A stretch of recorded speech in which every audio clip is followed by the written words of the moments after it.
Isang tunog ang bumasag sa katahimikan ng mansyon, isang halakhak na pahinto si Benjamin Scott sa pagpasok pa lang sa malawak na pinto ng kanyang tahanan.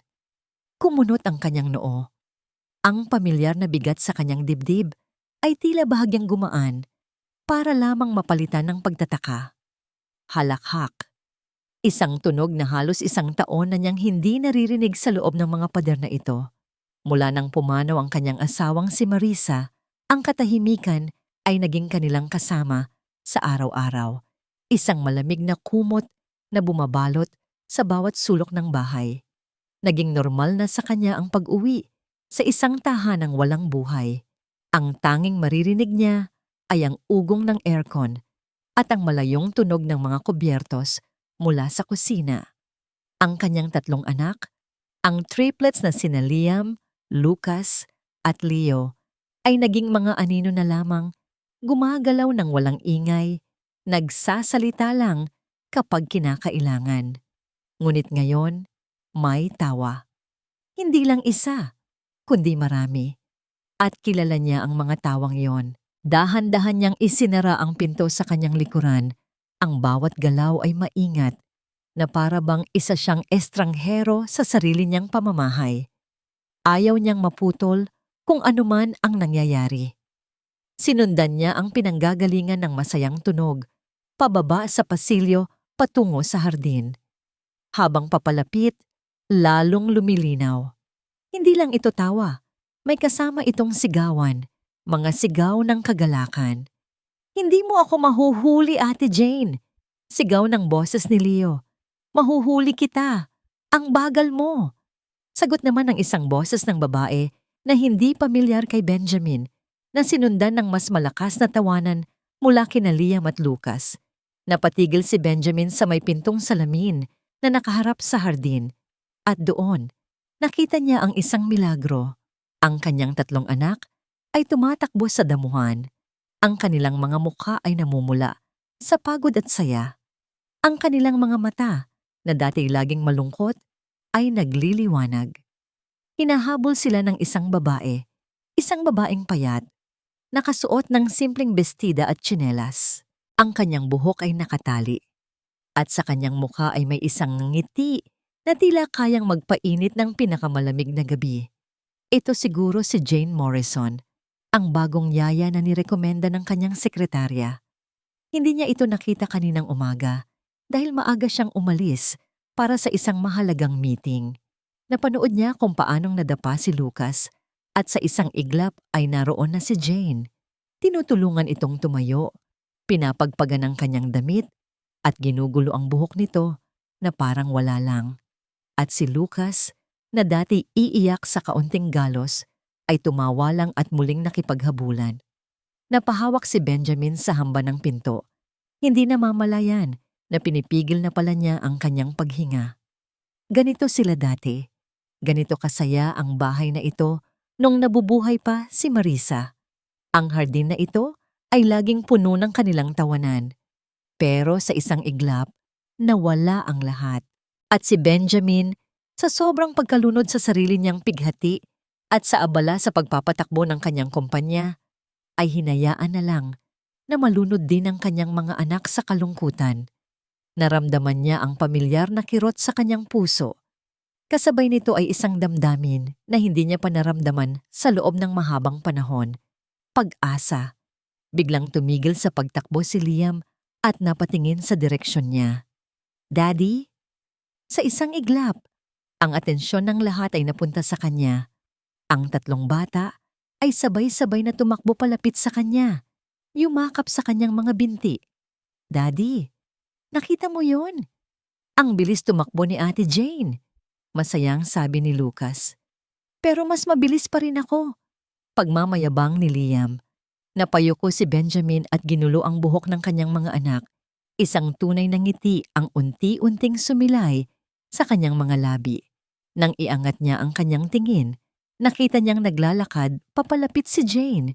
Medyo nahihiya. Pinupunasan ang pawis sa kanyang noo. "Sir, welcome home po," sabi nito sa isang mahinang boses. Tinitigan lang siya ni Benjamin. Sa malapitan, mas nakita niya ang pagod sa mga mata nito. Pero sa likod ng pagod, mayroon ding kakaibang kinang. Anong pangalan mo? Tanong niya, kahit alam na niya ang sagot. Jane Morrison po, sir. Tumango lang si Benjamin, hindi alam kung ano pa ang sasabihin. Ang mga salitang salamat ay tila hindi sapat. Bumitaw sa pagkakayakap si Leo, ang bunso sa triplets, at tumingin mula kay Benjamin patungo kay Jane. Isang malaking ngiti ang nasa kanyang muka. Daddy! Masayang sabi ng bata. Ang boses ay puno ng kagalakan na ngayon lang muling narinig ni Benjamin. Si Ate Jane po, ang galing niyang maging nanay. Ang salitang nanay ay lumabas sa bibig ng bata ng buong inosente, ngunit para itong isang bombang sumabog sa gitna ng katahimikan na muling namayani. Nakita ni Benjamin kung paano natigilan si Jane. Ang ngiti sa mga labi nito ay biglang nabura na palitan ng isang ekspresyon na hindi niya mabasa, isang pinaghalong gulat at sakit. Maging si Benjamin ay parang may kung anong dumaloy na kuryente sa kanyang buong katawan. Sila'y nagkatinginan ni Jane at sa isang sandaling iyon, sa gitna ng hardin, sa harap ng kanyang 3 anak, naramdaman ni Benjamin na ang babaeng kaharap niya ay hindi lang isang ordinaryong yaya. May dala itong liwanag, pero mayroon ding sariling dilim na itinatago. Ang salitang nanay ay umalinggaw-ngaw sa pandinig ni Jane na parang kulog, kahit pa ito'y sinabi sa pinaka-inosenteng boses. Nanigas siya sa kanyang kinatatayuan. Ang ngiti sa kanyang labi ay napawi, at ang init na dulot ng masayang habulan kanina ay biglang nilamon ng matinding lamig. Nakita niya ang pagbabago sa ekspresyon ni Sir Benjamin mula sa pagkagulat patungo sa isang pamilyar na pader ng kawalang emosyon. Leo, pumasok na kayo sa loob. Maghahapunan na tayo, utos ni Benjamin sa mga anak. Ang boses ay kalmado, ngunit may bigat. Agad na sumunod ang mga bata, nag-uunahan papapasok ng bahay, at naiwan silang dalawa ni Jane sa papalubog na liwanag ng hapon. Pasensya na po, sir. Halos pabulong na sabi ni Jane, hindi makatingin ng diretsyo. Laro lang po namin. It's okay, putol ni Benjamin sa kanya. Alam kong hindi mo intensyon. Pagkasabi niyon, ay tumalikod na ito at pumasok na rin sa loob. Iniwan si Jane na mag-isa sa hardin. Napabuntong hininga na lang siya ng malalim. Ang puso niya'y kumakabog ng mabilis. Ito na nga ba ang sinasabi niya? Masyado siyang napalapit. Masyado niyang hinayaan ang sarili niyang makaramdam. Trabaho lang ito, Jane. Trabaho lang. Paulit-ulit niyang paalala sa sarili. Simula ng gabing iyon, naging mas maingat si Jane sa bawat kilos niya. Pinanatili niya ang isang propesyonal na distansya. Ang kanyang mga ngiti ay para na lamang sa mga bata. Ang kanyang pakikipag-usap kay Sir Benjamin ay limitado na lang sa mga bagay na may kinalaman sa bahay at sa triplets. Ngunit habang sinusubukan niyang lumayo, mas lalo naman niyang nakikita ang mga bagay na hindi niya napapansin noon. Isang hapon, habang nililinis niya ang opisina ni Benjamin, nahagip ng kanyang mga mata ang isang litrato sa ibabaw ng mesa. Isang silver frame na may bakas ng alikabok. Pamilya sila. Si Sir Benjamin, ang kanyang yumaong asawa, at ang 3 maliliit na anghel na masayang masaya. Magkahawak kamay, nakangiti sa kamera na para bang walang problema sa mundo. Napaaganda ng asawa niya. At ang mga mata ni Sir Benjamin sa litrato, ibang-iba. May kinang, may buhay. Dahan-dahan niyang pinunasan ng alikabok sa salamin. Naramdaman niya ang isang pamilyar na kirot sa kanyang dibdib. Isang pangungulila para sa isang pamilyang hindi naman kanya, at isang mas matinding pangungulila para sa sarili niyang nawasak na pangarap. Sa hapagkainan, mas lalo niyang nasaksihan ang kalungkutan ng pamilyang ito. Kapag wala siya sa tabi ng mga bata, ang buong dining hall ay nababalot ng katahimikan. Ang maririnig lang ay ang tunog ng mga kutsara at tinidor. Si Benjamin ay laging nakatingin sa kanyang cellphone, habang ang mga bata naman ay tahimik na kumakain, walang kibo. Parang mga estranghero sila sa iisang bubong. At si Jane, na nakatayo sa may pintuan ng kusina, ay nakakaramdam ng matinding awa. Isang gabi, habang naghahanda siya ng gatas para sa mga bata, lumapit si Benjamin sa kusina para kumuha ng tubig. "Kumusta sila ngayon, Kun, sa school?" Tanong nito. Sinisira ang katahimikan sa pagitan nila. "Okay naman po, sir. Masayahin po si Leo kanina. Marami siyang kinuwento tungkol sa art project nila." Tumango si Benjamin. Tinitigan siya nito saglit na para bang may gusto itong sabihin. "Ikaw, Jane, may pamilya ka ba?" Ang simpleng tanong na yon ay parang isang suntok sa sikmura ni Jane. Bigla niyang naramdaman ang panlalamig ng kanyang mga kamay. Naalala niya ang maliliit na kamay ni Amanda. Ang matamis nitong ngiti. Ang huling yakap. Wala na po." Mabilis niyang sagot. Umiiwas ng tingin. Matagal na po silang nawala. Iyon lang ang kaya niyang sabihin. Ang pagsisinungaling ay mas madali kaysa sa pagpapaliwanag ng katotohanang kahit siya ay hirap ng tanggapin. Hindi na muling nagtanong si Benjamin, ngunit naramdaman ni Jane ang mga mata nitong nakatitig pa rin sa kanya. Mga matang tila nangungusap, puno ng pag-unawa at sarili ring kalungkutan. Kinabukasan, ang katahimikan ng mansyon ay binasag ng pagdating ng isang di inaasahang bisita.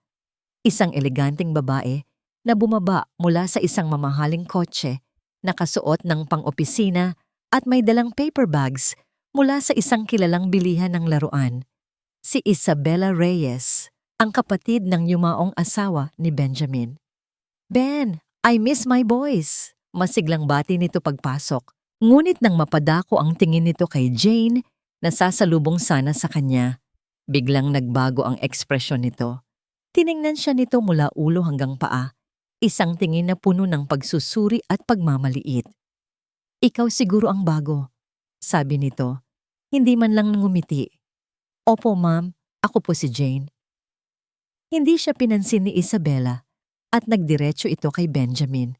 Maghapon itong nanatili sa mansyon at sa buong maghapon, naramdaman ni Jane ang mabibigat na titig nito na laging nakasunod sa kanya.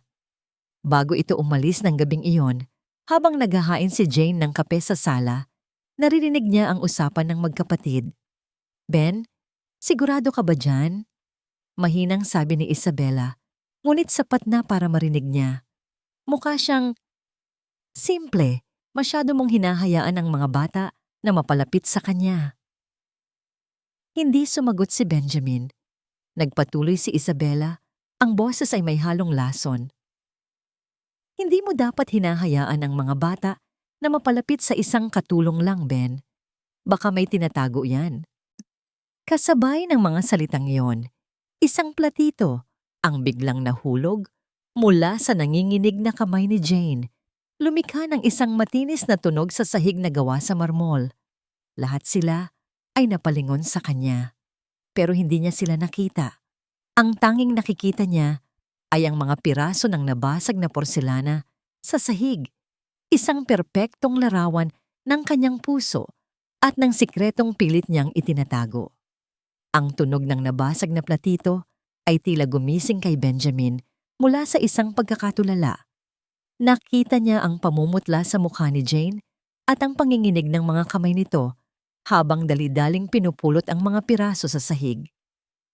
"Ako na," mahinahon niyang sabi. Kinuha ang dustpan mula sa kamay ng isang katulong na lumapit. Hindi umimik si Isabella, ngunit ang matalim na tingin nito ay nanatili kay Jane hanggang sa makalabas ito ng sala. Ang mga salitang binitawan nito ay naiwang nakalutang sa hangin. Baka may tinatago yan. Sa sumunod na mga araw, ang mga salitang iyon ay tila isang aninong sumusunod kay Benjamin. Sinubukan niyang isang tabi ito. Si Isabella ay palaging mapanghusga. Lalo na sa mga taong sa tingin niya ay hindi nito ka-level. Pero hindi niya maikakaila. May kakaibang misteryo kay Jane. Isang kalungkutan sa kanyang mga mata na hindi nabubura kahit pa siya ay nakangiti. Sinimulan niyang obserbahan si Jane ng mas malapitan. Nakikita niya kung paano nito alam ang paboritong pagkain ng bawat isa sa triplets. Kung paano nito pinapat ang likod ni Lucas kapag hirap itong makatulog. Kung paano nito kinakausap si Liam ng may pasensya kapag ito ay nagmamaktol. Mga maliliit na bagay na nagpapakita ng isang pag-aalaga na higit pa sa obligasyon ng isang empleyado. Isang hating gabi, nagising si Benjamin sa isang mahinang pag-iyak. Galing ito sa kwarto ng mga bata. Agad siyang bumangon, iniisip na baka binabangungot ang isa sa kanila. Ngunit pagdating niya sa may pintuan, na bahagyang nakaawang, natigilan siya. Nakita niya si Jane, nakaupo sa gilid ng kama ni Leo, marahang hinihimas ang likod ng bata. Hindi ito nagsasalita. Humuhuni lang ito ng isang malamyos at hindi pamilyar na oyayi. Ang tunog niyon ay puno ng pagmamahal, ngunit kasabay nito, puno rin ng hindi maipaliwanag na pighati. Nakatayo lang si Benjamin doon, sa dilim ng pasilyo, nakikinig.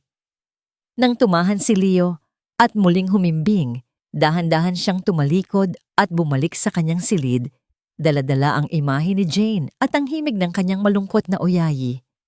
Ang pagdududang itinanim ni Isabela ay nagsimulang matabunan ng isang bagong damdamin. Paghanga. Kinabukasan, muling dumating si Isabela, dala ang isang bagong alon ng tensyon sa mansyon. Nagpanggap itong binibisita lang ang mga pamangkin, pero ang mga mata nito ay parang agilang naghahanap ng anumang pagkakamali ni Jane. Jane, hindi mo ba napapansin ang alikabok sa ibabaw ng piano? Puna nito, habang hinihimas ng daliri ang makintab na kahoy. Pakilinisan ulit. Walang imik na sumunod si Jane, kinuha ang basahan at muling pinunasan ang pianong kalilinis niya lang kaninang umaga. Tahimik lang na nanonood si Benjamin mula sa kanyang opisina. Ramdam ang pag-init ng kanyang ulo, ngunit ang tunay na pagsubok ay dumating ng hapon ding iyon. Biglang isinugod ni Jane sa sala si Lucas na umiiyak at namumula ang buong mukha. Sir, ang taas po ng lagnat ni Lucas. Nag-aalalang sabi ni Jane habang nakadampi ang likod ng kanyang palad sa noo ng bata. Agad na napatayo si Benjamin. Kasunod niya si Isabela na tila natataranta. Anong nangyari? Diyos ko, Ben, tumawag ka ng doktor. Sigaw ni Isabela. Ang boses ay puno ng pag-aalala na may halong paninisi. Sinasabi ko na nga ba, baka kung ano ang pinakain ng babaeng yan sa bata. Hindi pinansin ni Jane ang paratang. Ang buong atensyon niya ay na kay Lucas. Kumuha siya ng maligamgam na tubig at bimpo at dahan-dahang pinunasan ang mga braso at binti ng bata. Ang bawat kilos niya ay kalmado at sigurado. Taliwas sa pagpapanik ni Isabela. Okay lang yan, Lucas. Nandito lang si Ate Jane. Mahinahon niyang bulong sa bata na unti-unting tumahan sa pag-iyak.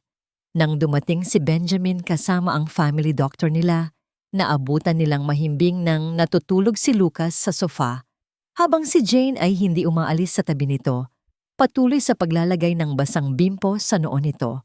Pagkatapos suriin ng doktor ang bata at makapagbigay ng reseta, sinabi nitong isang simpleng lagnat lang iyon at ang mabilis na pag-agap ni Jane ay nakatulong para hindi ito tumaas pa. Gumaan ang loob ni Benjamin, ngunit si Isabela ay hindi pa tapos. Nang makaalis ang doktor, hinarap nito si Jane na may nag-aapoy na mga mata. Ito ang sinasabi ko, Ben. Kapabayaan ito. Paano kung hindi agad tayo nakatawag ng doktor? Paano kung lumala ang lagnat niya dahil sa kapabayaan mo? Sunod-sunod na akusa ni Isabela kay Jane.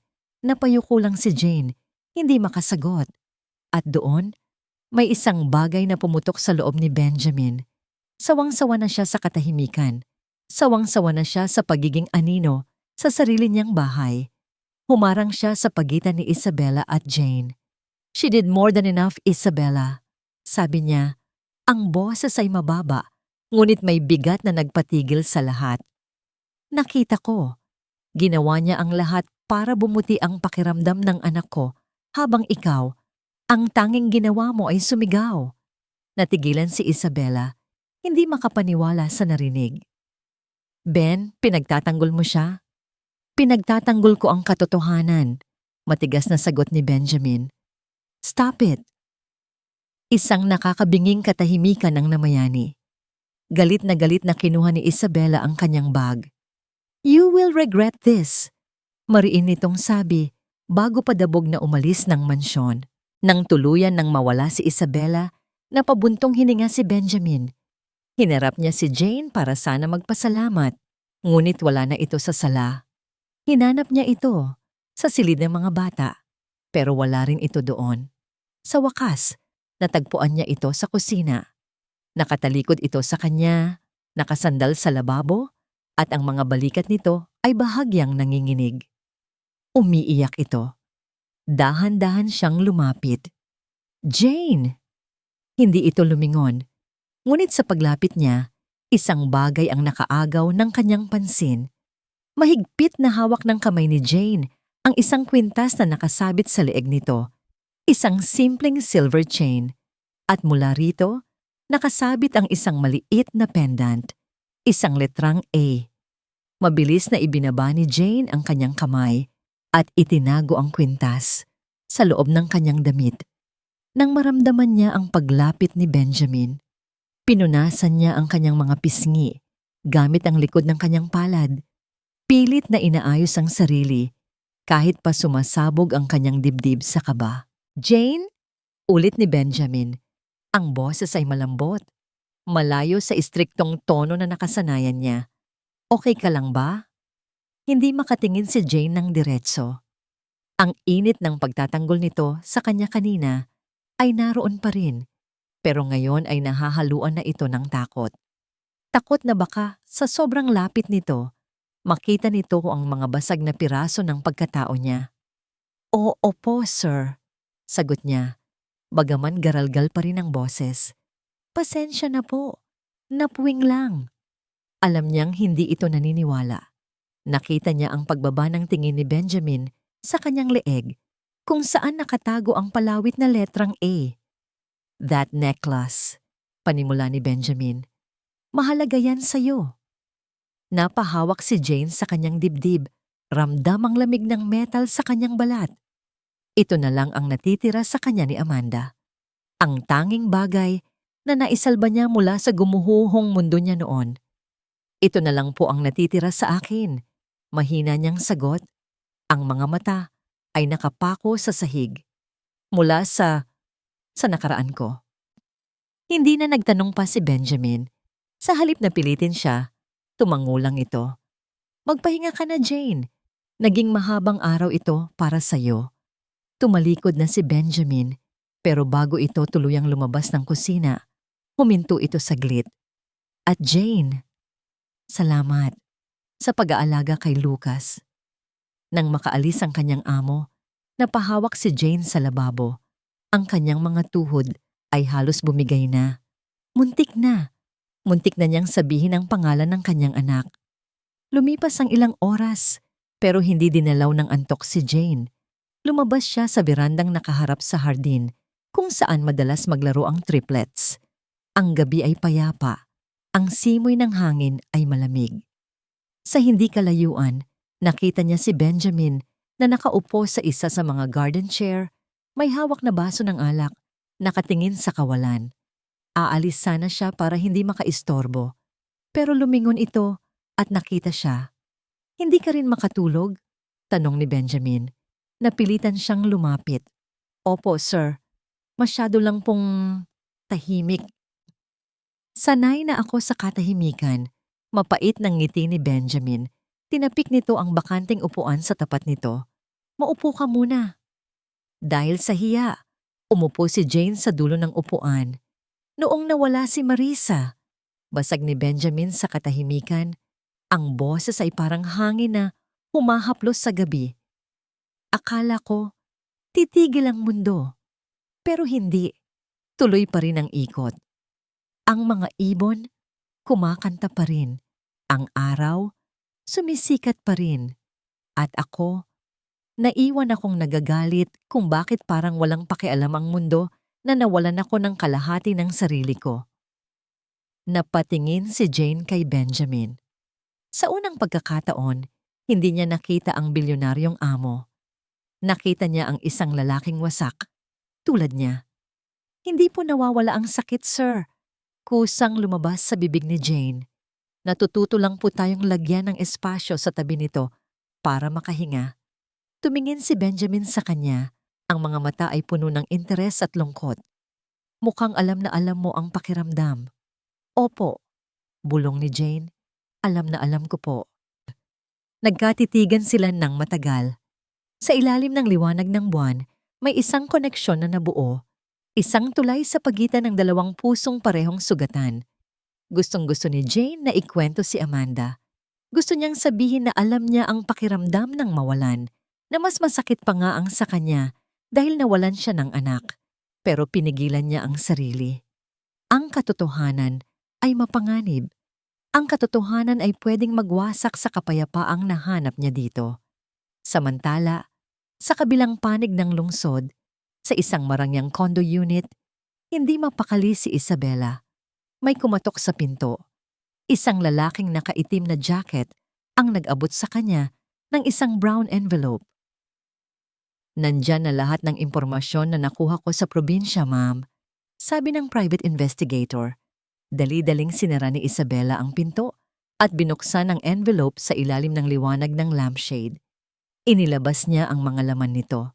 Isang birth certificate, isang death certificate na may pangalang Amanda, at isang lumang litrato. Sa litrato, makikita ang isang mas batang Jane.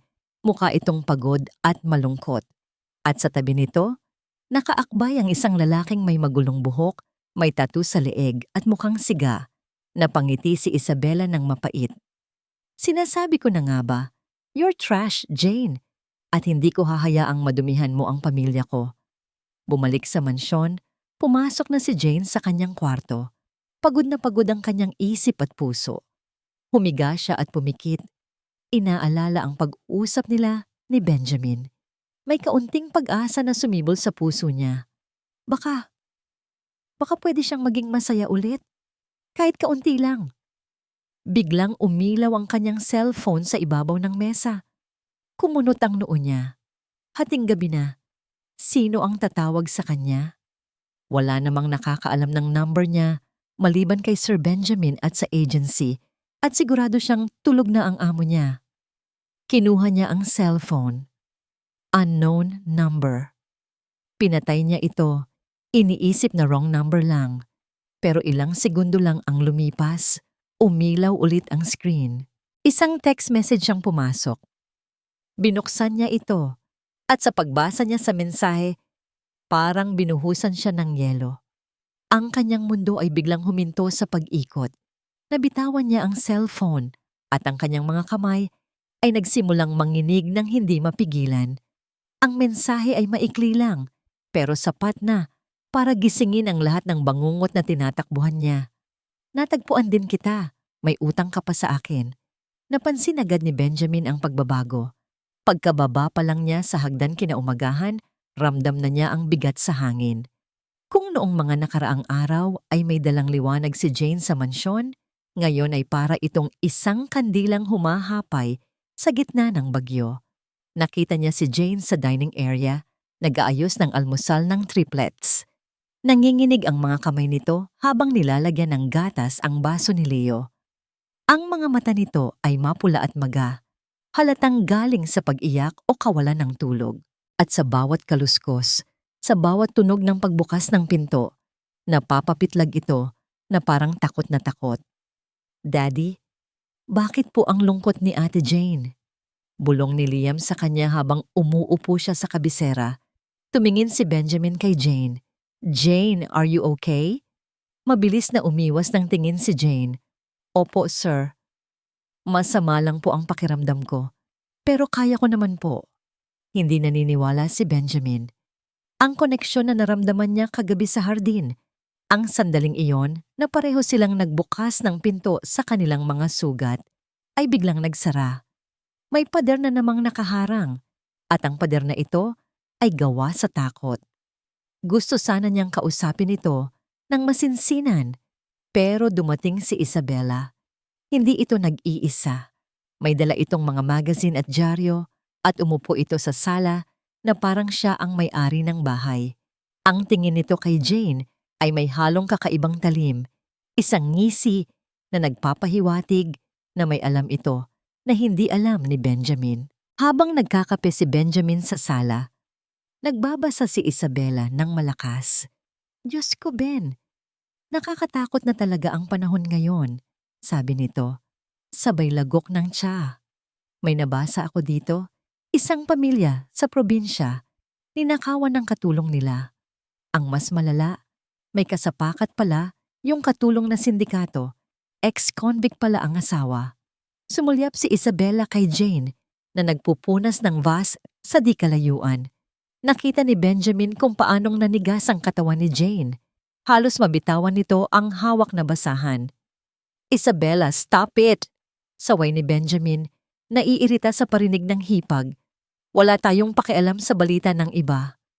Nag-iingat lang ako, Ben, sagot ni Isabela nang may mapanganib na kalmado. Minsan kasi, akala mo mamong tupa ang pinapasok mo. Yun pala, may dalang multo mula sa nakaraan. Tumayo si Benjamin, hindi na matagalan ng tensyon. Nilapitan niya si Jane nang umalis si Isabela papunta sa powder room. Jane, tawag niya ng mahina. Napatalon si Jane sa gulat at umatras. Yakap ang sarili. Ang takot sa mga mata nito ay totoo at malalim. Sir, Popo? Kung may problema ka, pwede mong sabihin sa akin. Seryosong sabi ni Benjamin. Kaya kitang tulungan kung tungkol ito kay Isabela o kahit ano paman. Umiling si Jane nang mabilis, masyadong mabilis. Wala po, sir. Wala po kayong dapat alalahanin. Gagawin ko lang po ang trabaho ko. Tinalikuran siya nito at nagmamadaling pumasok sa kusina. Naiwan si Benjamin na nakatayo, nakakuyom ang mga palad. Bakit ayaw nitong magtiwala sa kanya? Gusto niyang protektahan si Jane, pero paano niya gagawin iyon kung hindi nito hahayaang makapasok siya? Nakaramdam siya ng frustration at sa ilalim nito, isang pagkadismaya na hindi niya maipaliwanag. Lumipas ang maghapon na puno ng kaba. Bawat tunog ng telepono ay nagpapatalon kay Jane. Bawat busina ng sasakyan sa labas ay nagpapatigil sa mundo nito. Nang sumapit ang dapit hapon, nasa opisina si Benjamin. Sinusubukang mag-focus sa mga dokumento. Nang biglang may marinig siyang gulo mula sa intercom ng gate. May sumisigaw. Bumukas ang pinto ng opisina at pumasok ang chief security niya, mukhang nababahala. Sir, may lalaki po sa gate. Nagwawala. Gusto daw pong pumasok. Kumunot ang noo ni Benjamin. Sino daw? Hindi po nagbigay ng pangalan, sir, pero lasing po ata. At nag-alangan ng guard. Hinahanap po si Jane. Napatayo si Benjamin. Si Jane. Naglakad siya papunta sa bintana na nakadungaw sa gate ng mansyon. Mula sa malayo, nakita niya ang isang lalaking gusgusin. May suot na maruming jacket. Napilit na pumipiglas sa hawak ng dalawang guard. Bumukas ang pinto ng mansyon sa ibaba at nakita niya si Jane na tumatakbo palabas. Maputla ito. Parang nakakita ng multo. Jane, bumalik ka sa loob.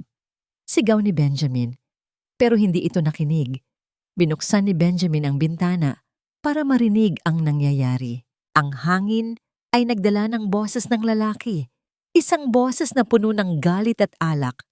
Bitawan niyo ako. Sigaw ng lalaki habang tinuturo si Jane na nanginginig sa may pinto. Nakita ni Benjamin ang takot sa mukha ni Jane. Isang takot na higit pa sa nakita niya kanina. Para bang huminto ang puso nito. Tumingala ang lalaki at nagtama ang paningin nila ni Benjamin sa bintana. Ngumisi ito, isang ngising nakakapanindig balahibo. Sumigaw ito ng pagkalakas-lakas, sapat para marinig ng buong subdivision. Sabihin niyo kay Jane Morrison, sigaw nito habang nagpupumiglas.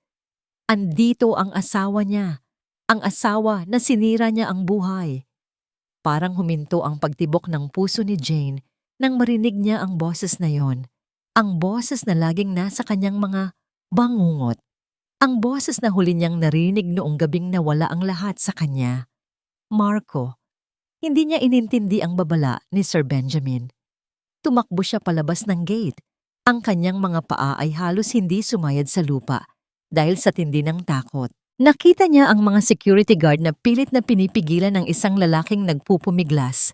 Ang mukha ay gusgusin at ang mga mata ay namumula sa alak at galit. Marco! Sigaw ni Jane, ang boses ay nanginginig. Tumigil ka! Natigilan si Marco nang makita siya. Isang ngisi ang gumuhit sa mga labi nito. Isang ngising nagpalambot ng tuhod ni Jane. Ayan! Garalgal na sabi ni Marco. Ang amoy ng alak ay umaalingasaw kahit nasa malayo pa. Ang asawa ko. Ang mabuting ina. Agad na lumapit si Jane sa mga guard. Kuya, parang awa niyo na. Bitawan niyo siya. Kakausapin ko lang. Please. Nagkatinginan ang mga guard, nag-aalinlangan, pero nang makita ang desperasyon sa mukha ni Jane, dahan-dahan nilang binitawan si Marco. Hinila agad ni Jane si Marco palayo sa gate, sa may gilid ng pader kung saan medyo madilim at tago. Anong ginagawa mo dito? Pabulong ngunit madiin na tanong ni Jane. Ang buong katawanan niya ay nanginginig sa galit at takot. Paano mo ako nahanap? Tumawa si Marco ng mapakla. Maraming paraan, Jane. Lalo na kung may mga taong gustong tumulong. Inilapit nito ang mukha kay Jane. Isang babae, elegante, mayaman. Sabi niya, nagbuhay reyna ka na daw dito habang ako naghihirap. Isabella. Nanlamig si Jane. Alam na niya. Alam na ni Isabella at ginamit nito si Marco para sirain siya. Umalis ka na, sabi ni Jane. Pilit na pinapatatag ang boses. Wala kang mapapala dito. Biglang hinablot ni Marco ang kanyang pulso. Mahigpit. Napasinghap si Jane sa sakit. Huwag mo akong uutusan. Bulyaw ni Marco. May utang ka sa akin. Pinatay mo ang anak natin. Ikaw ang may kasalanan kung bakit namatay si Amanda. Huwag mong babanggitin ang pangalan niya. Umiyak si Jane. Ang mga luha ay naguunahang pumatak. Ang sakit ng paratang ay mas matindi pa sa sakit ng pagkakapigil sa kanya. Ikaw ang nagmamaneho, Marco. Ikaw ang lasing. Pero ikaw ang sumama. Kung hindi ka umalis, hindi sana nangyari yon. Mas lalong humigpit ang hawak ni Marco. Nakita ni Jane ang pag-iiba ng kulay ng balat niya sa ilalim ng mga daliri nito. Kailangan ko ng pera. Bayaran mo ako sa lahat ng nawala sa akin. Kung hindi, malalaman ng amo mo ang totoo. Malalaman niya na ang yaya ng mga anak niya ay isang pabaya, isang mamamatay tao. Wala akong pera. Gawan mo ng paraan. Itinulak siya nito palayo. Babalik ako bukas. Kapag wala kang inabot sa akin, sisirain ko ang buhay mo dito, gaya ng pagsira mo sa buhay ko. Tumalikod si Marco at pasuray-suray na naglakad palayo. Iniwan si Jane na nakasandal sa pader. Hawak ang kanyang namamagang pulso habang ang mundo niya ay unti-unting gumuho. Nang bumalik si Jane sa loob ng mansyon, sinalubong siya ng katahimikan. Nakatayo si Benjamin sa may pinto. Ang mukha nito ay seryoso. Ang mga mata ay naghahanap ng sagot. Sino yon, Jane? Tanong nito. Bakit sinabi niyang asawa mo siya? Yumuko si Jane. Tinatago ang kanyang kanang kamay sa likod niya para hindi makita ni Benjamin ang pasa. Kailangan niyang magsinungaling. Hindi pa siya handang mawala ang tiwala nito. Hindi pa siya handang mawala ang pagmamahal ng triplets. Wala po yon, sir. Mahina niyang sagot. Lasing lang po. Dating kakilala sa probinsya. Nagkamali lang po siya ng sinabi. Sigurado ka? Humakbang palapit si Benjamin. Jane, narinig ko siya. Sinabi niyang sinira mo ang buhay niya. Lasing na nga lang po siya. Napataas ang boses ni Jane dahil sa panik. Agad siyang napapikit. Nagsisisi. Sorry po, sir. Aayusin ko po ito. Hindi na po siya babalik. Mabilis na tinalikuran ni Jane si Benjamin at nagkulong sa kanyang kwarto sa servants' quarters. Doon, sa dilim ng kanyang silid, inilabas niya ang kwintas na may pendant na, ito na lang ang natitirang alaala ni Amanda. Ito na lang ang kayamanan niya. Pero wala siyang choice. Kinaumagahan, maagang-maaga siyang umalis para isanla ang kwintas. Ang perang nakuha niya ay sapat lang para patahimikin si Marco ng panandalian. Nang iabot niya ang pera sa isang pawn shop, parang may bahagi ng puso niya ang naiwan doon. Pagbalik niya sa mansyon, sinalubong siya ni Liam, Lucas at Leo. "Ate Jane! Ate Jane!" Sigaw ni Lucas. Tatakbo sana para yumakap sa kanya. "Huwag!" Napahinto ang mga bata. Gulat na gulat sila sa sigaw ni Jane. Nakita ni Jane ang takot at pagkalito sa mga mata ng mga bata. Gustong-gusto niya silang yakapin, pero pakiramdam niya ay napakadumi niya. Ang presensya niya ay lason. Siya ang dahilan kung bakit nagkagulo kagabi. Siya ang may dalang panganib. Wag muna kayong lumapit kay ate," sabi niya. Ang boses ay basag. "Marumi si ate. Baka mahawa kayo." Tumalikod siya at nagmamadaling naglakad papunta sa kusina. Habang ang mga luha ay walang tigil sa pagtulo. Naghapon siyang umiwas. Umiwas sa mga bata. Umiwas kay Benjamin. Nang sumapit ang gabi, habang nagmamop siya sa hallway malapit sa home office ni Benjamin, narinig niya ang tunog ng isang notification mula sa computer ng amo. Ting! Isang simpleng tunog. Pero sa sobrang tahimik ng bahay, parang bomba itong sumabog sa pandinig ni Jane. Nasilip niya sa nakabukas na pinto si Benjamin. Nakaupo ito sa harap ng laptop. Nakita niya kung paano kumunot ang noo nito habang binabasa ang email. Bumagal ang ikot ng mundo. Nakita ni Jane kung paano unti-unting nanlaki ang mga mata ni Benjamin. Ang kulay sa mukha nito ay nawala. Ang kanyang kamay ay napatakip sa kanyang bibig na para bang hindi makapaniwala sa nakikita. Dahan-dahan, napabaling ang ulo ni Benjamin sa pinto. Nagkatama ang kanilang mga paningin. Wala na ang init. Wala na ang pag-aalala.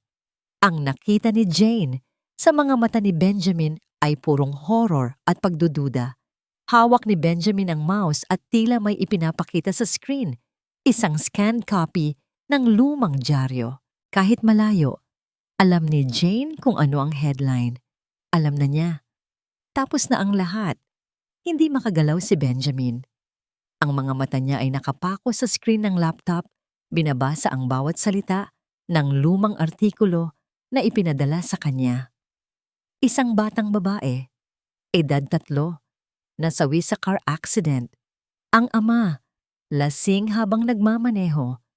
Ang ina, kasama sa sasakyan. At sa ilalim, may larawan ng isang wasak na sasakyan. At ang pangalan ng mga magulang, Marco at Jane Morrison. Bumigat ang hangin sa loob ng opisina.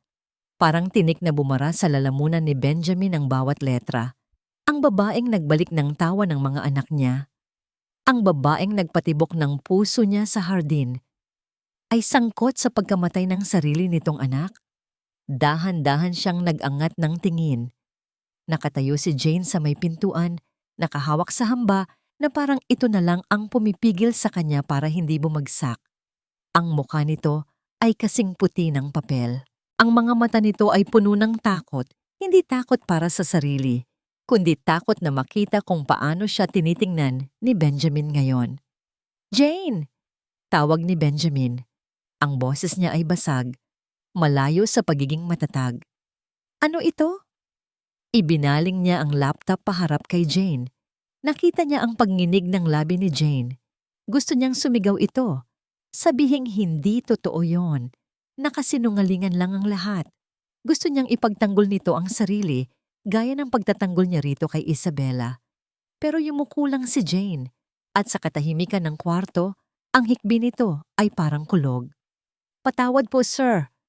Ang garalgal na sagot ni Jane. Hindi ko po gustong ilihim." "Patawad?" tumayo si Benjamin, ang galit at sakit ay nagsisimulang humalo sa kanyang dibdib. Jane, namatay ang anak mo dahil sa kapabayaan at hinayaan kitang alagaan ang mga anak ko? Hindi po ganoon yon, sir. Mahal ko po ang mga bata. Humakbang palapit si Jane, akmang hahawakan siya, pero umatras si Benjamin. Ang sakit na gumuhit sa mukha ni Jane nang umatras siya ay parang punyal, pero mas masakit ang nararamdaman ni Benjamin. Ang tiwala. Ang tiwalang binigay niya ng buong buo ay parang salaming binasag sa harap niya. Bago pa makapagsalita ulit si Jane, bumukas ang pinto. Pumasok si Isabela at ang ekspresyon sa mukha nito ay hindi maipinta, halong awa sa kapatid at tagumpay laban sa kaaway. Sabi ko na sa'yo, Ben, bungad ni Isabela. Naglapag ito ng isang brown envelope sa mesa. Hindi lang siya pabaya, sinungaling pa. Kinuha ni Benjamin ang envelope. Sa loob, may mga litrato. Litrato ni Jane kaninang umaga, kausap ang lalaking nagwala sa gate kagabi. At sa isang litrato, kitang-kita ang pag-aabot ni Jane ng pera sa lalaki. Binabayaran niya ang lalaking yon, Ben. Sulsol ni Isabela, nakatayo sa likod ni Benjamin habang nakatingin ng matalim kay Jane. Ang lalaking yon ang asawa niya, ang kasabwat niya. Siguro pinapatahimik niya para hindi mo malaman ang baho ng nakaraan niya. Ginagatasan ka lang nila. Napatingin si Benjamin kay Jane. Totoo ba? Binigyan mo siya ng pera? Hindi makasagot si Jane. Ang totoo, isinanla niya ang kwintas ni Amanda para protektahan ang pamilya Scott. Pero sa mga mata ni Benjamin ngayon, mukha itong suhol. Mukha itong admission of guilt. Opo, mahinang sagot ni Jane. Pero para po yun sa... Enough! Sigaw ni Benjamin. Ibinagsak niya ang mga litrato sa mesa. Sa lakas ng sigaw niya, nagising ang triplets. Narinig niya ang maliliit na yapak na tumatakbo papunta sa opisina. Daddy? Ate Jane? Boses ni Lucas sa pinto. Lumingon si Jane, ang mukha ay basang-basa ng luha. Aakmang lalapit sana ito sa mga bata. Lucas. Wag! Mabilis na utos ni Benjamin. Humarang siya sa pagitan ni Jane at ng mga anak niya. Huwag kang lalapit sa kanila. Ang utos na yon ay parang sampal. Nakita niya ang pagkawasak sa mga mata ni Jane. Higit pa sa pagkawasak nung nakita nito ang article. Ito ang pagkawasak ng isang ina na pinagkaitan ng karapatang magmahal. Daddy, bakit po? Umiiyak na tanong ni Liam. Pilit sumisilip sa likod ng ama. Bakit po umiiyak si Ate Jane? Yaya, dalhin mo ang mga bata sa kwarto. Utos ni Benjamin sa ibang katulong na dumating. Hindi inaalis ang tingin kay Jane. Nang mailabas na ang mga bata, naiwan silang tatlo sa opisina. Ang bigat ng hangin ay nakakasakal.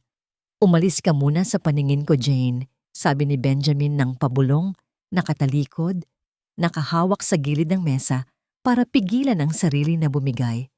Bago pa tuluyang maubos ang natitirang respeto ko sa'yo. Tumakbo palabas si Jane at nang marinig ni Benjamin ang pagsara ng pinto, napaupo siya sa kanyang swivel chair, hilapo. Totoo ba ang naramdaman niya? O baka nga tama si Isabela? Baka ang lahat ng init at pag-aalaga ay palabas lang? Ang sakit ng pagdududa ay parang lason na kumakalat sa kanyang sistema. Gusto niyang paniwalaan si Jane, pero ang ebidensya ay nasa harap niya. Paano niya ipagkakatiwala ang buhay ng tatlo niyang anak sa isang babaeng hindi naingatan ang sarili niyang anak? Ilang oras siyang nakatulala sa kawalan. Ang alak sa baso niya ay hindi nababawasan. Ang gabi ay lumalim, pero ang isip niya ay gising na gising. Biglang tumunog ang kanyang cellphone. Tiningnan niya ito. Ang school principal ng triplets. Gabing-gabi na. Kinabahan siya bigla. Hello? Mrs. D? Sagot ni Benjamin. Mr. Scott, I'm so sorry to call you at this hour. Seryoso at formal ang boses ng principal. But we need to talk about the boys' enrollment for next year. Anong problema? Nabayaran ko na ang tuition fee. It's not about the money, Mr. Scott. Humugot ng malalim na hininga ang nasa kabilang linya. Nakarating sa board ang ilang nakakabahalang balita tungkol sa household nyo. May mga magulang na nagreklamo. Nabalitaan nila ang insidente sa gate kahapon at ang tungkol sa background ng primary caregiver ng mga bata. Nanigas si Benjamin. The school has a reputation to protect, Mr. Scott. Patuloy ng principal.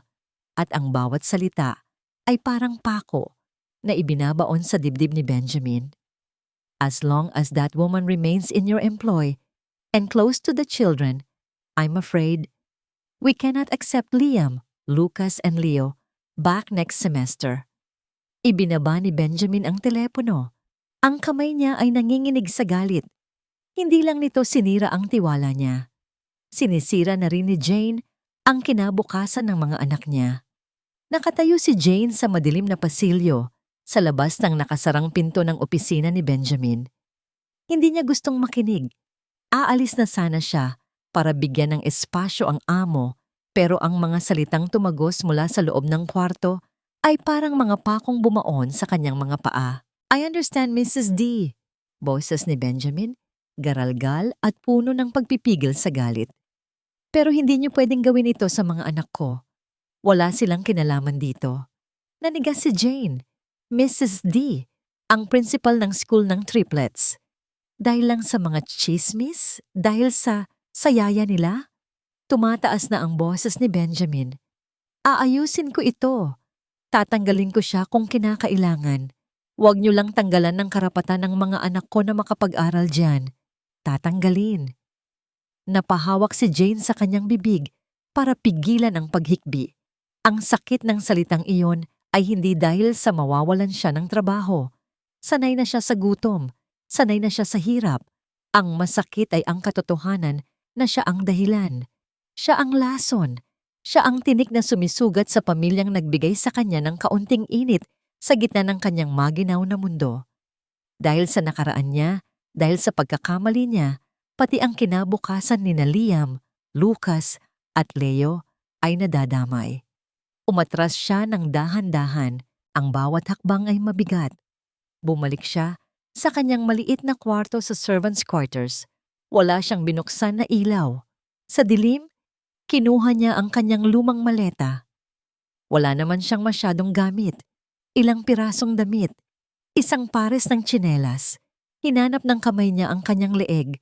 Umaasang mahahawakan ng kwintas ni Amanda para humugot ng lakas. Pero wala na yon doon. Naalala niya ang pawn shop, ang resibo. Kinuha niya ang papel de ahensya mula sa kanyang bulsa. Ito na lang ang pruweba na minsan mayroon siyang anak na mahal niya. At ngayon, ito na lang din ang pruweba na hindi siya nagnakaw, na ibinigay niya ang lahat para protektahan ang mga batang Scott. Kahit pa ang kapalit ay ang huling alaala ng sarili niyang dugo. Kumuha siya ng papel at ballpen. Nanginginig ang kanyang mga kamay habang nagsusulat. Ang mga patak ng luha ay bumabagsak sa papel, humahalo sa tinta. Pagkatapos, tumayo siya at lumabas ng kwarto. Dumiretso siya sa silid ng triplets. Mahimbing na ang tulog ng mga ito. Ang liwanag mula sa lampshade ay tumatama sa maamo nilang mga mukha.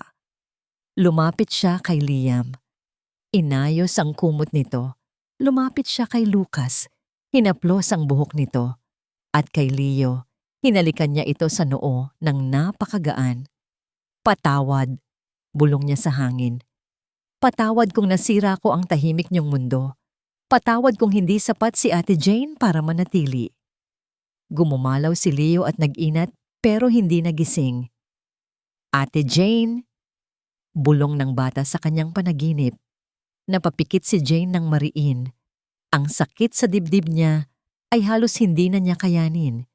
Gusto niyang manatili. Gusto niyang ipaglaban ang sarili niya. Pero paano mo ipaglalaban ang isang bagay kung ang pananatili mo ang siyang sumisira dito? Ang tunay na pagmamahal ay pagparaya. Iyon ang ginawa niya kay Amanda noong gabing iyon. Pumayag siyang umalis para maghanap ng pera at iyon ang naging dahilan ng aksidente. Ngayon, magpaparaya ulit siya. Pero sa pagkakataong ito, sisiguraduhin niyang ligtas ang mga bata. Ligtas mula sa kanya. Lumabas siya ng kwarto ng mga bata bago pa tuluyang bumigay ang kanyang puso. Dumaan siya sa opisina ni Benjamin. Tahimik na sa loob. Marahil ay nasa kwarto na ito o nasa bar area. Nilulunod ang problema na siya ang may gawa. Inilagay niya ang sulat sa ibabaw ng mesa sa labas ng opisina kung saan siguradong makikita ito ni Benjamin. Ipinatong niya sa ibabaw ng sulat ang pawn shop ticket. Wala na siyang ibang maibibigay. Naglakad siya patungo sa main door. Bumukas ito ng tahimik. Sa labas, bumubuhos ang ulan.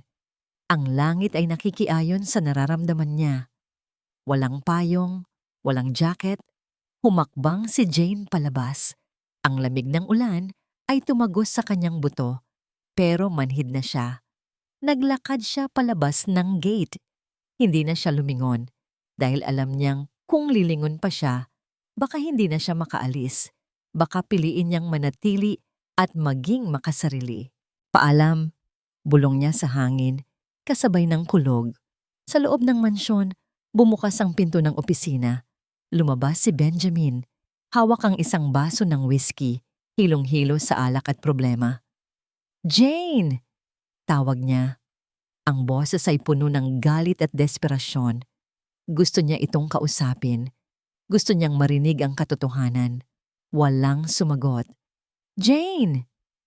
Naglakad siya papunta sa mesa ng sekretarya niya sa labas ng opisina at doon may nakita siyang puting papel.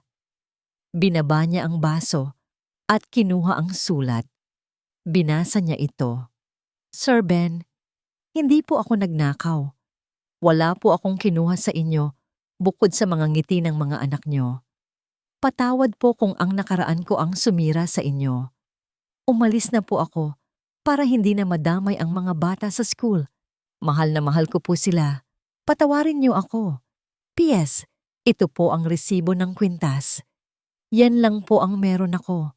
Sana po, kung mapatawad niyo na ako balang araw, matubos niyo po para sa akin. Yan lang po ang alaala ng anak kong si Amanda." Nalaglag ang resibo mula sa loob ng sulat. Pinulot ito ni Benjamin. Nakita niya ang petsa. Kahapon. At ang halaga, saktong halaga na ibinigay ni Jane kay Marcos sa mga litrato. Parang binuhusan ng malamig na tubig si Benjamin. Nawala ang tama ng alak sa kanya. Isinanla niya ang alaala ng patay niyang anak para ibigay sa blackmailer, hindi para sa sarili niya, kundi para patahimikin ito? Para protektahan ang pamilya Scott? "No," bulong ni Benjamin. Tinakbo niya ang bintana at hinawi ang kurtina. Sa labas, sa gitna ng malakas na ulan, sa ilalim ng ilaw ng poste, nakita niya ang isang maliit na figura na hila-hila ang isang maleta, papalayo sa gate. "Jane!" Hindi ininda ni Benjamin ang lamig. Hindi niya ininda na nakapaalang siya nang tumakbo siya palabas ng mansyon o na ang mamahaling damit niya ay basang-basa na agad ng ulan. Ang tanging nasa isip niya ay ang figura ng babaeng papalayo sa dilim. "Jane!" Sigaw niya, ang boses ay nakikipagpaligsahan sa lakas ng buhos ng ulan. Hindi ito lumingon. Patuloy lang ito sa paghila ng maleta na para bang ang bawat hakbang ay isang parusa sa sarili nito. Binilisan ni Benjamin ang takbo. Nang maabutan niya ito, hinablot niya ang braso ni Jane. "Jane, sandali!" Napahinto si Jane at napalingon. Sa ilalim ng ilaw ng poste at buhos ng ulan, nakita ni Benjamin ang mukha nito. Puno ng luha, puno ng sakit at puno ng pagmamakaawa na hayaan na lang siyang umalis. "Sir, bitawan niyo na po ako." Hikbi ni Jane. Pilit na binabawi ang braso. "Parang awa niyo na. Masisira ang buhay niyo kapag nanatili ako. Masisira ang mga bata." "Hindi," madiin na sagot ni Benjamin. Hinihila siya pabalik. Mas masisira kami kapag umalis ka. Pero ako ang lason. Sigaw ni Jane. Halos hindi na makahinga sa pag-iyak. Kriminal ang tingin nila sa akin. Ang school, ang mga tao. Hindi ko kayang makitang idinudura kayo ng mundo dahil sa akin. Hinawakan ni Benjamin ang magkabilang balikat ni Jane at tinitigan ito sa mata. Nabasa ko ang sulat. Sabi niya, ang boses ay pumiyok sa emosyon. Nakita ko ang resibo. Isinanla mo ang alaala ni Amanda para sa amin. Bakit hindi mo sinabi? Natigilan si Jane. Napayuko ito. Nanginginig sa ginaw at hiya. Dahil kasalanan ko naman po talaga kung naging mabuti akong ina. Shh! Putol ni Benjamin. Sa unang pagkakataon, niyakap niya si Jane. Isang mahigpit na yakap sa gitna ng ulan. Hindi ka masamang ina, Jane. Ikaw ang pinakamatapang na babaeng nakilala ko at hindi ako papayag na ang katapangan mo ay gamitin nila laban sa'yo. Naramdaman niya ang paglambot ng katawan ni Jane sa kanyang mga bisig. Ang pagbaba ng mga balikat nito, napasan ang mundo. Umiyak ito sa dibdib niya at hinayaan lang niya ito. Umuwi na tayo, bulong ni Benjamin. Umuwi na tayo sa pamilya natin. Nang gabing iyon, hindi natulog si Benjamin. Habang mahimbing na natutulog si Jane sa guest room matapos magpatuyo, ginising ni Benjamin ang impyerno. Tinawagan niya ang kanyang chief legal counsel, ang kanyang head of security, at ang kanyang private investigator. Gusto ko ng lahat ng baho ni Marco. Utos niya sa telepono habang nakadungaw sa bintana, hawak ang baso ng kape. At gusto ko ng ebidensya ng koneksyon niya kay Isabela. Ngayon na. Pagputok ng araw, kompleto na ang armas ni Benjamin, ang records ni Marco, carnapping, extortion, at multiple DUI cases bago pa ang aksidente, ang bank records ni Isabela, isang money transfer sa account ng isang kilalang sindikato na konektado kay Marco, 2 araw bago sumugod ang lalaki sa gate. Galit. Iyon ang naramdaman ni Benjamin. Galit sa kapatid ng asawa niya na nagawang ipahamak ang pamilya niya para lang sa ego nito. Sir, nasa labas na po ang media, sabi ng assistant niya pagpasok ng opisina. Nagpatawag po ng press conference si Ma'am Isabela. Sinasabi niya na kailangan daw niyang iligtas ang mga pamangkin niya mula sa isang pabayang ama at kriminal na yaya. Tumayo si Benjamin at inayos ang kanyang suit. Tiningnan niya ang sarili sa salamin. Wala na ang lungkot sa mga mata niya. Ang nakikita niya ay apoy. Let's go! Pagbaba niya sa lobby ng kumpanya kung saan nagkakagulo ang mga reporter, nakita niya si Isabela sa podium. Umiiyak ito, nagpapaawa sa harap ng mga kamera. Gusto ko lang naman pong protektahan ang mga pamangkin ko. Drama ni Isabela. Nabulag na ang bayaw ko sa isang babaeng may madilim na nakaraan. Isabela. Ang boses ni Benjamin ay umalingaw-ngaw sa buong hall. Natahimik ang lahat. Ang mga kamera ay sabay-sabay na bumaling sa kanya. Naglakad si Benjamin paakyat ng stage. Sa likod niya, sumunod si Jane. Nakayuko ito, takot. Pero hawak ni Benjamin ang kamay nito nang mahigpit. Namutla si Isabela. Ben, anong ginagawa mo? Hindi siya pinansin ni Benjamin. Humarap siya sa mic. Ang naririnig niyo ay isang kwento mula sa isang taong ang tanging hangarin ay kontrolin ang buhay ng iba. Panimula ni Benjamin, ang boses ay matatag at puno ng awtoridad. Nagbulungan ang mga reporter. Si Jane Morrison, itinuro niya si Jane, ay inakusahan ng kapabayaan. Pero ang hindi sinabi sa inyo ng babaeng ito, turo kay Isabela, ay siya mismo ang nagbayad sa ex-husband ni Jane, isang kilalang kriminal, para manggulo sa bahay ko at takutin kami. Nagulat ang lahat. Nag-flash sa screen sa likod ang bank transfer records at ang CCTV footage ng pakikipagkita ni Isabela sa isang kasabwat ni Marco. Ben, paano mo nagawa ito sa akin? Sigaw ni Isabela, pero hinarangan agad ito ng security. Nagpatuloy si Benjamin, nakatingin sa kamera, pero ang mensahe ay para sa lahat ng nanghusga. Nawalan si Jane ng anak dahil sa isang lasing na driver, ang asawa niya. Siya ang biktima, hindi ang kriminal. At sa kabila ng sakit na yon, pinili niyang magbigay ng pagmamahal sa mga anak ko na nawalan ng ina. Isinanlan niya ang huling alaala ng anak niya para protektahan kami mula sa blackmail na pakana ng sarili kong hipag. Tumingin si Benjamin kay Jane. Ang mga mata nito ay puno ng luha. Pero sa pagkakataong ito, luha ng pasasalamat at ginhawa. Tinanong ako ng school kung karapat-dapat ba siyang manatili sa tabi ng mga anak ko. Sabi ni Benjamin. Hinawakan niya ang kamay ni Jane at itinaas ito. Ang sagot ko ay oo. Dahil si Jane Morrison at ang aking mga anak, sila ang pamilya ko. At ipaglalaban ko ang pamilya ko kahit sino pa ang bumangga. Natapos ang press conference, natulala si Isabella habang dinadala ng mga pulis para sa questioning tungkol sa extortion. Nang makabalik sila sa mansyon, tahimik na. Payapa. Sinalubong sila ng triplets sa pinto. Daddy! Ate Jane! Niyakap ni Jane ang mga bata ng mahigpit na parang ito ang huling yakap. Pero alam niyang hindi na. Ito na ang simula ng marami pang yakap. Nang makatulog na ang mga bata, lumabas si Benjamin at Jane sa hardin.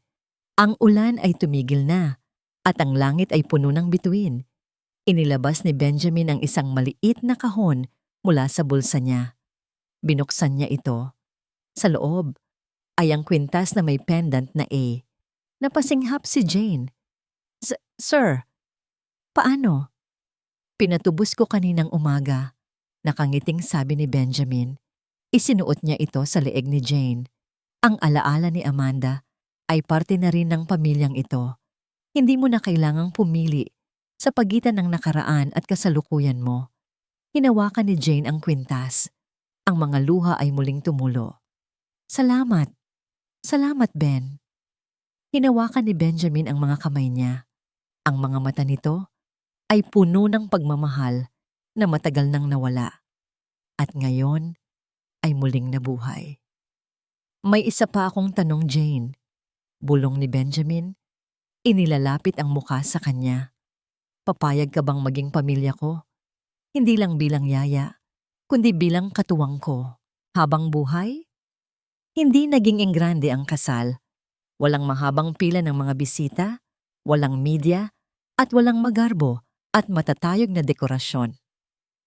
Sa hardin lang ito ginanap, sa parehong hardin kung saan unang narinig ni Benjamin ang tawa ng kanyang mga anak pagkatapos ng mahabang panahon ng kadiliman. Nakasuot si Jane ng isang simpleng puting bestida. Walang kumikinang na bato, walang mahabang belo. Tanging ang kwintas na may pendant na ang kanyang suot na alahas. Pero sa paningin ni Benjamin na naghihintay sa kanya sa dulo ng aisle, siya ang pinakamagandang babaeng nakita nito. Ang musika ay nanggagaling sa isang violin na tinutugtog ng isang kaibigan. Ang hangin ay amoy damo at bagong bukadkad na bulaklak. Naglalakad si Jane, hindi sa ibabaw ng red carpet, kundi sa damuhan. Sa unahan niya, naghahabulan at nagtatawanan ang 3 ring bearers na sina Liam, Lucas at Leo. Suot ang kanilang maliliit na barong, sila ang pinakamasayang mga bata sa mundo ngayong araw.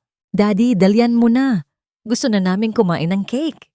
Sigaw ni Lucas na nagpatawa sa ilang bisita, mga tapat na empleyado ng mansyon at ilang malalapit na kaibigan ni Benjamin na nanatili sa tabi niya noong pumutok ang iskandalo.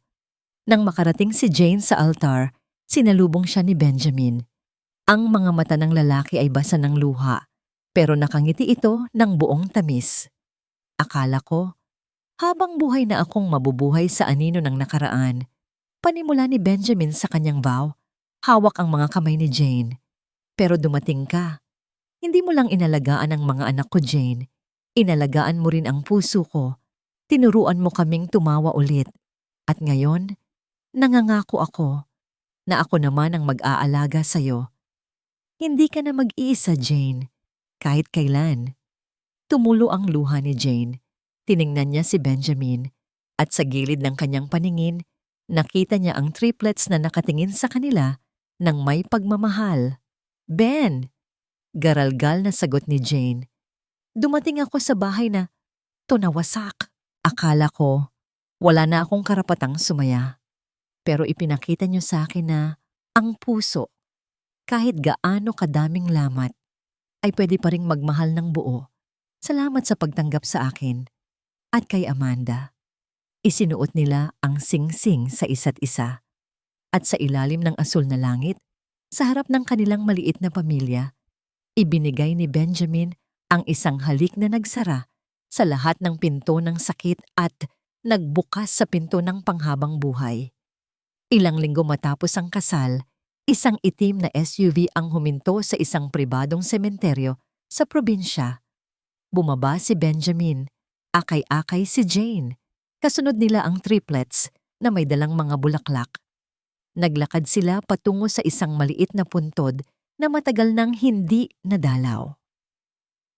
Ang damo sa paligid nito ay medyo mataas na, at ang lapida ay may lumot.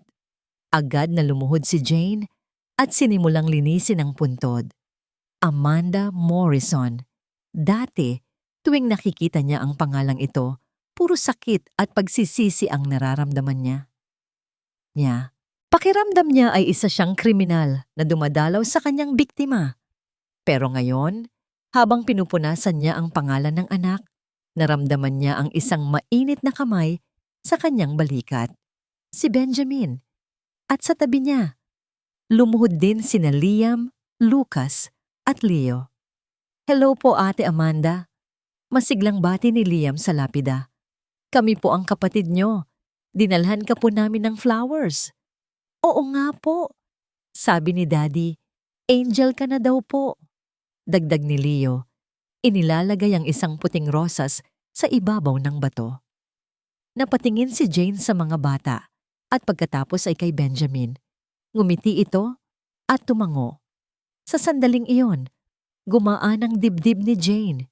Ang bigat na pasan-pasan niya sa loob ng maraming taon ay tuluyan nang nawala. Napagtanto niya na hindi multo si Amanda. Siya ay isang alaala ng pag-ibig. At ngayon, may mga kapatid na siyang aalala sa kanya. Anak, bulong ni Jane sa hangin. Okay na si Mama. Masaya na si Mama. Lumipas ang 6 na buwan. Isang malaking event ang ginaganap sa dating main office ni Benjamin. Maraming tao, maraming kamera, pero sa pagkakataong ito, hindi para sa iskandalo, kundi para sa pagdiriwang. Nakatayo si Benjamin sa stage, hawak ang mikropono. Sa tabi niya ay si Jane, na mukhang blooming at puno ng kumpiyansa. Maraming salamat sa pagpunta, bati ni Benjamin sa crowd. Noon, akala namin ni Jane, ang sakit ay isang bagay na dapat itago, isang bagay na dapat ikahiya. Pero natutunan namin na ang sakit, kapag ibinahagi at kapag hinaluan ng pagmamahal, ay pwedeng maging lakas. Huminga ng malalim si Jane at lumapit sa mic. Kaya ngayon, formal naming binubuksan ang Hope and Amanda Foundation. Anunsyo ni Jane, ang boses ay matatag. Para ito sa mga pamilyang nawalan, sa mga inang nangungulila, at sa mga batang naghahanap ng tahanan. Gusto naming ipaalam sa inyo na hindi kayo nag-iisa, na may pag-asa pagkatapos ng bagyo. Nagpalakpakan ang mga tao. Nakita ni Jane ang mga mata ng mga taong natulungan na nila. Mga babaeng biktima ng pang-aabuso, mga batang naulila. Sa isang sulok, nakita niya ang balita sa TV. Si Marco ay nahatulan na ng habambuhay na pagkakakulong dahil sa patong-patong na kaso. Si Isabela naman ay tuluyan ng itinakwil ng pamilya at ngayon ay mag-isang hinaharap ang kanyang mga kaso. Hustisya.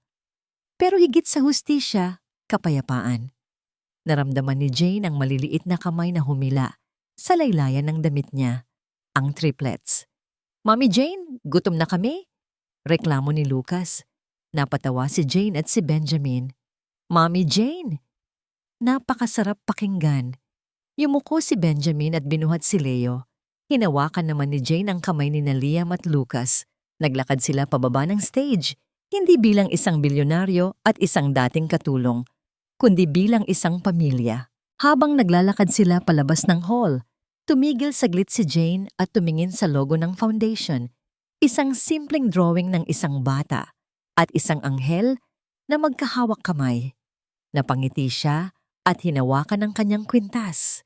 Ang sakit ng kahapon ay hindi kailanman mawawala. Nang tuluyan, mag-iiwan ito ng peklat. Pero ang peklat ay hindi tanda ng kapangitan. Ito ay tanda na naghilom ka. Tanda na kinaya mo.